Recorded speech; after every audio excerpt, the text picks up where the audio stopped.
Tanggal 27 Oktober tahun 2015. Di balik uang lobi Jokowi temui Obama. Siapa yang bekerja, untuk siapa mereka bekerja? Oleh Christovita Wiloto, Chairman Strategik Indonesia. 1.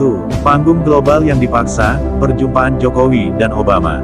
Di Gedung Putih, tanggal 27 Oktober tahun 2015, tepat setahun setelah Joko Widodo dilantik sebagai Presiden Republik Indonesia, dunia internasional menyaksikan foto Presiden Jokowi dan Presiden Barack Obama bersalaman di Gedung Putih, Washington DC. Banyak yang menyangka itu adalah pertemuan negara yang wajar antara dua pemimpin dunia. Namun hanya beberapa hari setelah momen itu, pada tanggal 8 November tahun 2015, publik Indonesia dikejutkan oleh laporan dari seorang ilmuwan politik bernama Michael Buahler, pengajar di School of Oriental and African Studies, University of London. Melalui tulisannya yang berjudul, Waiting in the White House Lobby, di situs New Mandala, Buahler menyampaikan dugaan bahwa pertemuan antara Jokowi dan Obama bukanlah undangan resmi diplomatik yang lahir dari hubungan antar negara yang setara, melainkan hasil dari sebuah operasi lobi yang dibayar mahal. Dan yang mengejutkan, lobi itu, menurutnya, dilakukan oleh Luhut Binsar Panjaitan, bukan oleh Kementerian Luar Negeri Republik Indonesia. 2. Rantai perusahaan lobi dan aliran uang yang mengguncang harga diri bangsa. Michael Buahler menulis bahwa proses pertemuan tersebut diatur melalui R&R Partners Inc., sebuah perusahaan konsultan strategis asal Singapura, yang kemudian menggandeng Pereira International Pte Ltd., sebuah perusahaan lobi yang berbasis di Las Vegas, Amerika Serikat. Inilah struktur yang disorot. R&R Partners Inc., Singapura, konsultan regional yang diduga sebagai penghubung awal. Pereira International Pte Ltd., Las Vegas, Amerika Serikat, perusahaan pelobi profesional. Pemerintah Indonesia, melalui aktor-aktor kekuasaan, bukan lembaga resmi, diduga membayar $80.000 atau sekitar 1,1 miliar rupiah untuk mengatur pertemuan. Dengan kata lain, pertemuan antara Presiden Republik Indonesia dan Presiden Amerika Serikat dibayar, bukan dijemput dengan kehormatan diplomatik. Apakah ini normal? Tidak. Apakah ini bermartabat? Tidak. Apakah ini etis? Tidak. Amsal 22 ayat 1. Nama baik lebih berharga daripada kekayaan besar, dikasihi orang lebih baik daripada perak dan emas. 3. Bangsa besar atau pengemis diplomasi. Ketika kabar ini mencuat, Menteri Koordinator Politik, Hukum, dan Keamanan saat itu, Luhut Binsar Panjaitan, segera memberi reaksi keras. Indonesia bangsa besar, bukan pengemis, ujar Luhut. Namun pernyataan ini menjadi bumerang. Karena justru dari tulisan Michael Buahler, Luhut sendiri disebut sebagai aktor utama yang mengatur pertemuan ini tanpa koordinasi dengan Menteri Luar Negeri, Retno Marsudi. Retno membantah keras, nampaknya ini awal Retno pura-pura bodoh. Ia mengatakan kunjungan itu sudah dirancang lama dan tidak melibatkan pelobi. Bahkan Luhut menantang untuk menunjukkan bukti siapa yang menandatangani perjanjian lobi tersebut. Nampaknya setelah itu, Retno menjadi budak Luhut, tolong publik selidiki. Tetapi analisa strategis tidak berhenti pada bantahan. Ia harus masuk ke dalam pola kekuasaan, yaitu, siapa yang bergerak, melalui siapa, dan demi siapa. 4. Kenapa Luhut yang bergerak, bukan Kementerian Luar Negeri? Pertanyaan ini sangat strategis dan perlu dijawab dengan jujur. Dalam sistem pemerintahan, urusan hubungan luar negeri adalah tanggung jawab penuh Menteri Luar Negeri, yang saat itu dijabat oleh Retno Marsudi. Bila benar lobi ini dilakukan oleh Luhut, maka itu adalah pengambil alihan kewenangan negara secara tidak sah, sekaligus mempermalukan institusi diplomatik Indonesia di mata dunia. Mengapa Luhut? Karena sejak awal, Jokowi tidak memiliki jaringan internasional.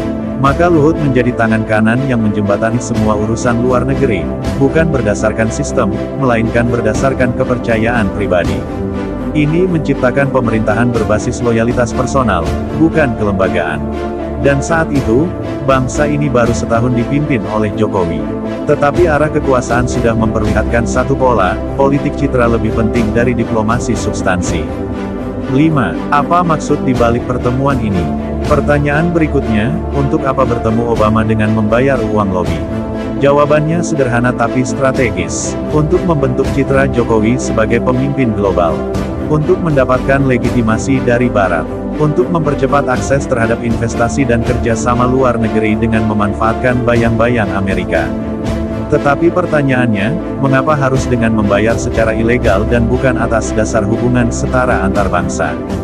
Mazmur 146 ayat 3-4. Janganlah kamu percaya kepada para bangsawan, kepada anak manusia yang tidak dapat memberi pertolongan. Apabila nyawanya melayang, ia kembali ke tanah, pada hari itu juga lenyaplah maksud-maksudnya.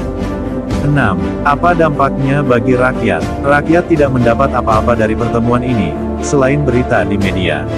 Uang yang dipakai tidak berbuah langsung bagi petani, buruh, nelayan, atau pedagang kecil. Bahkan yang ditandatangani hanyalah 4 memorandum kesepahaman, di bidang maritim, energi, pertahanan, dan bahan bakar penerbangan. Tetapi memorandum bukan kontrak, ia belum punya kekuatan hukum. Semua bisa dibatalkan, lalu mengapa harus membayar miliaran rupiah untuk janji kosong? Yeremia 6 ayat 13-14. Sebab dari yang kecil sampai kepada yang besar, mereka semua mengejar keuntungan, dari nabi sampai kepada imam, mereka semua berbuat dusta. Mereka mengobati luka umatku dengan sambil lalu, katanya, damai, damai. Padahal tidak ada damai. 7. Ini bukan hanya soal pertemuan, tapi tentang kedaulatan bangsa. Jika Presiden Indonesia harus membayar untuk masuk Gedung Putih, lalu apa yang bisa diharapkan dari negara-negara lain yang lebih besar, lebih kuat, dan lebih keras terhadap Indonesia? Apakah ke depan setiap hubungan luar negeri akan dibeli dengan uang rakyat demi pencitraan Presiden? Jangan, ini adalah pengkhianatan terhadap harga diri bangsa. Jangan, ini adalah awal dari kehancuran martabat negara. Yesaya 1 ayat 23. Para pemimpinmu adalah pemberontak dan bersekutu dengan pencuri. Mereka semua suka suap dan mengejar hadiah. Mereka tidak membela hak anak yatim dan perkara janda tidak sampai kepada mereka. 8. Apa arahan Tuhan Yesus Kristus dalam kasus ini? Tuhan Yesus Kristus memanggil bangsa ini untuk bertobat dari segala bentuk pemujaan kepada kekuasaan dunia. Ia menghendaki pemimpin yang melayani, bukan mencari pengakuan dunia. Dalam kisahnya, Yesus menolak bujukan iblis yang menawarkan semua kerajaan dunia dengan satu syarat, sujud kepada iblis. Matius 4 ayat 8-10. Dan iblis membawanya pula ke atas gunung yang sangat tinggi dan memperlihatkan kepadanya semua kerajaan dunia dengan kemegahannya, dan berkata kepadanya, semua itu akan kuberikan kepadamu, jika engkau sujud menyembah aku. Maka berkatalah Yesus kepadanya, enyahlah, iblis. Sebab ada tertulis, engkau harus menyembah Tuhan, Allahmu, dan hanya kepada Dia sajalah engkau berbakti. Jangan pernah bangsa ini menyembah kuasa dunia demi citra sesaat. Jangan lagi para pemimpin Indonesia mengejar tepuk tangan asing, tapi melupakan air mata rakyat sendiri. Indonesia bangsa besar, bukan karena lobby, tapi karena anugerah Tuhan. Jokowi telah memilih jalan pencitraan, bukan jalan pelayanan.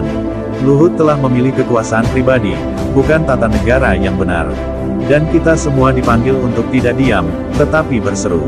Tuhan Yesus Kristus memanggil bangsa ini untuk berbalik dari jalan kesombongan dan kepalsuan, dan kembali kepada panggilannya yang sejati. Mika 6 ayat 8. Hai manusia, telah diberitahukan kepadamu apa yang baik.